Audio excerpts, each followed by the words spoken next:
Welcome. Today, we're diving into the fundamentals of clean out of place, or COP, specifically for pharmaceutical equipment cleaning. We'll explore key concepts, practical steps, and why this process is so crucial in maintaining safety and quality in pharmaceutical production. Let's get started. Let's start by looking at why cleaning is so crucial in pharmaceutical manufacturing. It's not just about keeping things tidy. It directly impacts product quality, patient safety, and how well the equipment performs. It also plays a key role in meeting regulatory standards and preventing cross-contamination. One common approach is cleaning out of place, or COP, which is widely used for removable equipment parts. This aligns with a core GMP principle. Equipment must be cleaned and maintained to avoid contamination that could harm product quality. Let's start by understanding what cleaning out of place, or COP, really means. It's a process where we take equipment parts apart and move them away from the main manufacturing area to clean them separately. This can be done by hand, with some automation or fully automated systems. The goal here is clear: remove any leftover product and cleaning agents, reduce microbes, prevent cross-contamination, and keep everything spotless. Typical parts cleaned this way include tablet press tools, hopper assemblies, filters, and other components that come into contact with the product. When it comes to cleaning operations, we're working within a strict regulatory framework. These activities are guided by global good manufacturing practice regulations. The key players here include the World Health Organization, the US FDA, the European Commission, and others like the Pharmaceutical Inspection Cooperation Scheme and the International Council for Harmonization. Together, they set the standards. One crucial requirement is that equipment cleaning procedures aren't just done. They must be documented, validated, controlled, and reviewed regularly to ensure ongoing compliance. At the heart of COP, or cleaning of pharmaceutical equipment, are several key objectives. First, we protect product quality by preventing any residue carryover between batches. Next, patient safety is paramount. Eliminating contamination risks is non-negotiable. We also ensure regulatory compliance, meeting strict GMP standards. Equipment performance stays sharp, maintaining efficiency throughout operations. And finally, microbial control is critical, reducing contamination and biofilms. Altogether, these goals lead us to one clear endpoint: consistently clean equipment, ready for safe pharmaceutical use. Here's a key concept we need to keep in mind. When one factor decreases, another has to step up to make up for it. For example, if the temperature is lower, we might need to increase the cleaning time to get the same result. This idea comes from the Sinner's Circle, which shows us that effective cleaning depends on 4 factors working together: time, temperature, chemical action, and mechanical action. Each plays a role in breaking down and removing residues. Let's walk through a typical cleaning process, step by step. It starts with equipment dismantling, then moves to removing any gross residue. Next, we pre-rinse, followed by a detergent wash to break down stubborn soils. After that comes an intermediate rinse, then a final rinse using purified water to ensure no contaminants remain.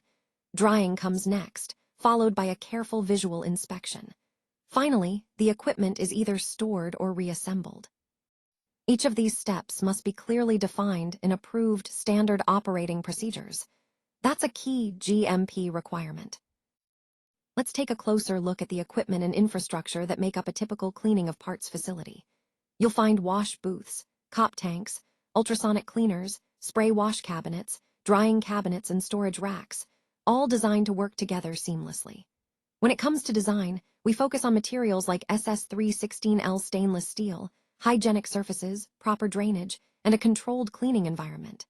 We also make sure dirty and clean areas stay separate. The ultimate goal here is simple: prevent any chance of recontamination after cleaning. When it comes to cleaning agents used in clean-in-place systems, we typically work with 3 main types. First, neutral detergents. These are gentle, perfect for sensitive surfaces and everyday cleaning tasks. Next, alkaline detergents. They're tough on protein residues, organic deposits, and oily substances. Finally, acidic detergents, designed to tackle mineral scales and inorganic buildup. Choosing the right agent means balancing cleaning power, compatibility with materials, safety for users, and how easily the agent can be rinsed away. When it comes to cleaning validation, regulators expect clear, documented proof that our cleaning process reliably removes residues down to acceptable limits. This means we need to validate several key components: the cleaning procedure itself, how we sample surfaces, recovery studies to confirm we can detect residues, the analytical methods we use, and finally, the acceptance criteria that define success. We follow guidance from global authorities like the World Health Organization, the European Medicines Agency, and the Pharmaceutical Inspection Cooperation Scheme to make sure we're aligned with best practices. Let's talk about how we check cleanliness in manufacturing. We use different sampling methods depending on the area. Swab sampling targets specific spots, like hard-to-clean equipment parts. Rinse sampling covers larger surfaces and internal areas, washing away residues for testing.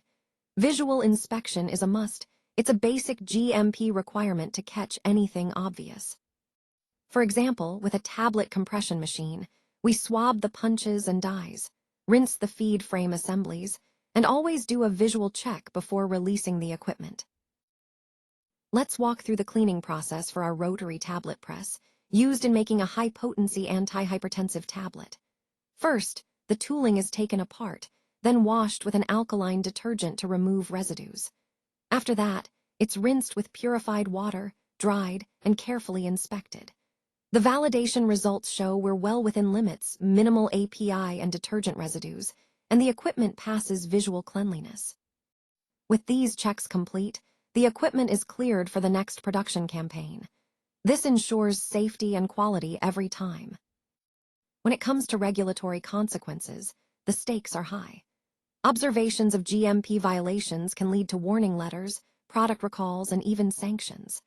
In the world of cleaning operations, some issues keep popping up. These include incomplete cleaning procedures, inadequate training, and a lack of cleaning validation. We also see problems like insufficient residue limits, poor documentation, improper equipment storage, and failure to identify the worst-case products. Addressing these common deficiencies is crucial to staying compliant and avoiding serious regulatory trouble. When it comes to cleaning operations, following best practices is key to maintaining control and quality. We focus on risk-based cleaning procedures, making sure every step targets potential issues. Using validated cleaning agents and dedicated tools helps keep things consistent. Controlled drying conditions prevent contamination, while regular operator qualification ensures everyone stays sharp.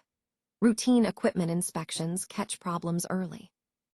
We analyze cleaning trends to spot patterns, and where possible, keep electronic records for accuracy.